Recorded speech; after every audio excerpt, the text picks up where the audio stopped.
Hello students. तो हम ज्ञान सागर का 7वां पाठ स्कूल की छुट्टियां पढ़ रहे थे, जिसमें हमने स्वामीनाथन के बारे में पढ़ा कि स्वामीनाथन किस तरह से हॉल में से सबसे पहले निकल के आया और कैसे उसने तमिल का प्रश्न पत्र किया और क्या उत्तर उसने लिखे। और जैसे ही वो हॉल से आया तो वो अकेला था, उस समय कोई और बाहर नहीं आया था। और फिर उस धीरे धीरे करके जब समय पूरा हो गया तो उसके मित्र भी सभी दो दो चार चार करके जब निकलने लगे तो मित्रों के साथ बातचीत करके उसने पेपर के बारे में पूछा। फिर आपस में मित्रों की बातचीत हुई और खूब कोलाहल हो गया। पूरे स्कूल का वातावरण कुछ ही देर में बदल गया। तो यहाँ तक हम पढ़ चुके थे और स्वामीनाथन ने कहा कि मैं तो अपनी किताबें चूल्हे में डाल दूंगा। जहाँ किसी मित्र ने कहा कि मेरे पिताजी तो किताबें पढ़ने के लिए लाए हैं, तो मैं किताबें पढ़ूंगा। और वैसे ही समय बीता और जैसे ही समय हुआ तो मटर भी कहीं से आ रहा था, वो भी उसके मुंह पर स्याही की बड़ी लकीर थी। और 15 मिनट बाद क्या हुआ, घंटी बजी और सारा स्कूल हॉल में इकट्ठा हो गया। तो यहाँ तक हम पढ़ चुके थे और सबके चेहरों पर खुशी थी और बातों में अच्छी दोस्ती की झलक थी। अध्यापक भी अपनापन दर्शाते हुए खुश लग रहे थे। तो देखिए सारे ये हॉल में इकट्ठे हो गए हैं, सारे लोग, ठीक है। तो यहाँ अध्यापक गण भी खड़े हैं सभी। तो अब क्या घोषणा होने वाली है ये देखिए। तो हेडमास्टर मंच पर आए और शोर के थमने का इंतज़ार करने के बाद उन्होंने छोटा सा भाषण दिया, क्योंकि शोर हो रहा था ना। फिर सबको चुप कराया गया और फिर हेडमास्टर जी ने छोटा सा भाषण दिया। उन्होंने कहा कि स्कूल जून की 19 तारीख तक बंद रहेगा और 20 जून को खुलेगा। ठीक है, 19 तारीख जून की 19 तारीख तक बंद रहेगा और 20 जून को खुलेगा। उन्होंने आशा व्यक्त की कि लड़के अपना समय नष्ट नहीं करेंगे। देखिए ये बड़ी महत्वपूर्ण बात है। छुट्टियां पढ़ने का मतलब ये नहीं होता कि हम समय बर्बाद करें। तो देखो उन्होंने आशा व्यक्त की कि लड़के अपना समय नष्ट नहीं करेंगे और कहानियों की किताबें पढ़ते रहेंगे तथा अगली क्लास की किताबों पर नज़र डालते रहेंगे, है ना। तो कहने का मतलब है कि उन्होंने यह आशा व्यक्त की कि समय नष्ट नहीं करेंगे, चाहे कहानियों की ही किताब पढ़ो लेकिन कुछ ना कुछ पढ़ते रहेंगे। और साथ ही साथ उन्होंने ये भी कहा कि अगली क्लास की किताबों पर नज़र डालते रहेंगे। क्यों? क्योंकि वे आशा करते हैं कि सब अगली क्लास में जाएंगे। ऐसी आशा वो इन बच्चों से कर रहे हैं। अब 1 मिनट और प्रार्थना होगी और उसके बाद सब लड़के अपने अपने घर जा सकते हैं।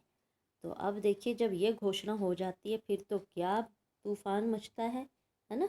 तो प्रार्थना के अंत में जैसे तूफान आ गया सच में, और ऊंची आवाज़ों और चिल्लाहटों का झुंड रेले की तरह हॉल से बाहर निकला।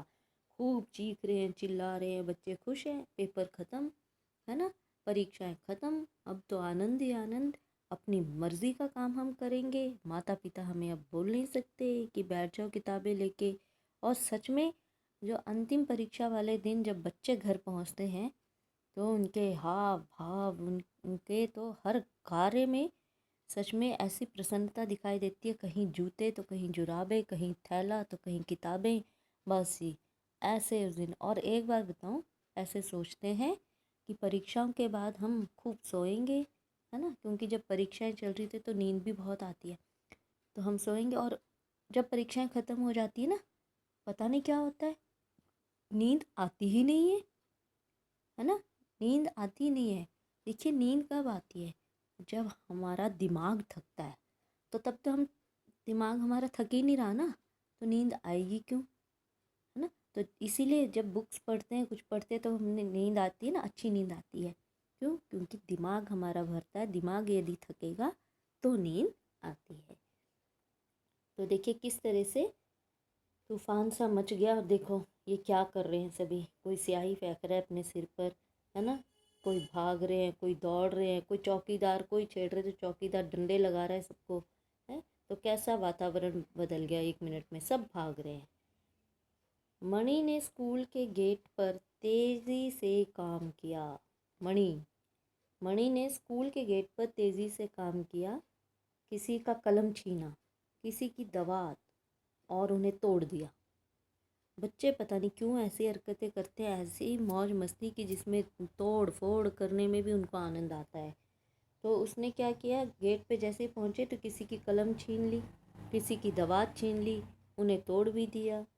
फिर उसके आसपास लड़कों की खुशी और उत्तेजना से भरी भीड़ थी। एक एक चीज़ के टूटने पर खुशी की चित्कार उठती थी। देखो एक एक चीज़ टूट रही है, एक बार कलम तोड़ी तो चीख रहे हैं, दवात तोड़ी तो चीख रहे हैं, है ना। तो बच्चों का हो हल्ला।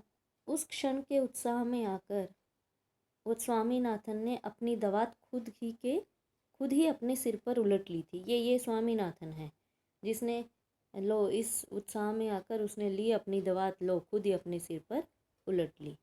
क्या बन गया वो। और उस स्वामीनाथन ने खुद ही वो दवात अपने सिर पर उलट ली थी, और बहती स्याही से उसकी आंखों के नीचे काले दायरे पड़ गए थे। ये रे काले दायरे, ये देखो बहता हुआ आया और ये इधर, ठीक है। पुलिस का एक सिपाही सड़क से गुजरा। मणि ने उसे आवाज़ दी, सिपाही जी, इन लड़कों को गिरफ्तार कर लो। यूं ही मौज मस्ती में कि पकड़ो इन लड़कों को, देखो क्या कर रहे हैं।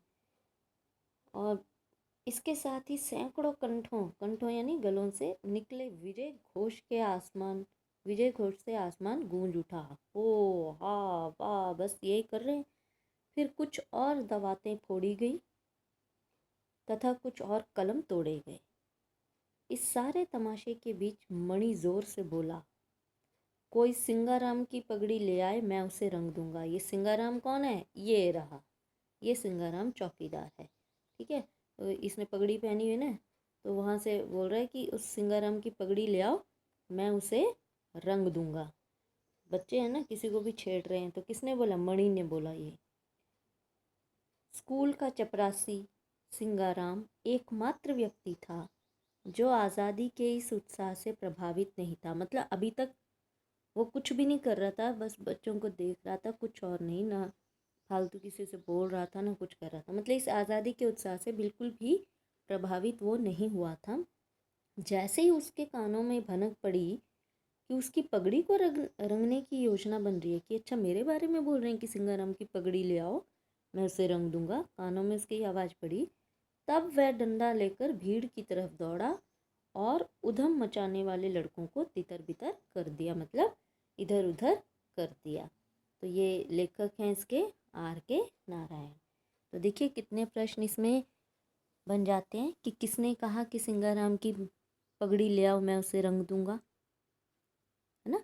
मणि ने कहा सिंगाराम की पगड़ी ले आओ। और साथ ही साथ सिंगाराम आज़ादी के उत्साह से प्रभावित नहीं था। तो जैसे उसके कानों में ये भनक पड़ी कि उसकी पगड़ी को रंगने की बात हो रही है, तो उसने क्या किया? तो उसने जल्दी से डंडा लेकर वो भीड़ की तरफ दौड़ा और सबको तितर बितर कर दिया। फिर तो सारे भागे ना, जब डंडा आता है तो सब भाग लेते हैं, ठीक है। तो सब इधर उधर भाग गए। तो इसी के साथ ये पाठ हमारा स्कूल की छुट्टियां समाप्त होता है। तो देखिए जो अच्छे बच्चे हैं, पाठ के माध्यम से हम कह सकते हैं कि वो छुट्टियों में भी अपना समय बर्बाद नहीं करते, कहानियों की ही किताबें कुछ न कुछ पढ़ते वो रहते हैं। क्योंकि दिमाग की भूख को तो शांत करना है ना, तो दिमाग की भूख शांत तो पढ़ाई से ही होगी, अच्छी बातों से होगी। गलत दिशा की ओर नहीं बढ़ना है। अच्छी किताबें पढ़िए, अपने रोज़ वीडियो देखिए, रोज़ काम समय पर कीजिए, है ना। तो ये काम आप करते रहिए, समय बर्बाद बिल्कुल ना करें, ऐसी आशा हम भी आपसे करते हैं। तो फिर मिलेंगे अगले वीडियो में प्रश्न उत्तर के साथ। तो आप भी ढूंढिए, हम भी प्रश्न उत्तर साझा करेंगे। तब तक के लिए बाय एंड थैंक यू।